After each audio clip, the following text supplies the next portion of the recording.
ನುಗ್ಗೆಕಾಯಿ ಸಾರು ಮಾಡುವ ವಿಧಾನ. ಮೊದಲು ಬೇಳೆಯನ್ನು ಬೇಯಿಸಿಕೊಳ್ಳಿ. ನಂತರ ನುಗ್ಗೆಕಾಯಿಯನ್ನು ತುಂಡು ತುಂಡಾಗಿ ಕತ್ತರಿಸಿ ಅದಕ್ಕೆ 3 ಈರುಳ್ಳಿ, 2 ಟೊಮೊಟೊ, 2 ಬೆಳ್ಳುಳ್ಳಿ, ಒಂದು 12 ಒಣಮೆಣಸಿನಕಾಯಿ, ಸ್ವಲ್ಪ ಧನಿಯಾ ಕಾಳನ್ನು ಕಲಿತುಕೊಳ್ಳಿ. ಅದಕ್ಕೆ ಸ್ವಲ್ಪ ಕಾಯಿ, ಸ್ವಲ್ಪ ಅರಿಶಿನ ಪುಡಿ ಹಾಕಿ ರುಬ್ಬಬೇಕು. ಬೇಳೆ ಬಂದ ನಂತರ ನುಗ್ಗೆಕಾಯಿನ ಬೇಳೆ ಹಾಕಿ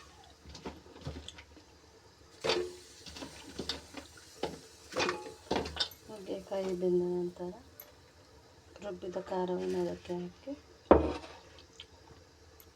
ಚೆನ್ನಾಗಿ ಕುದಿ ಬಂದ ಮೇಲೆ ಇಳಿಸಿ.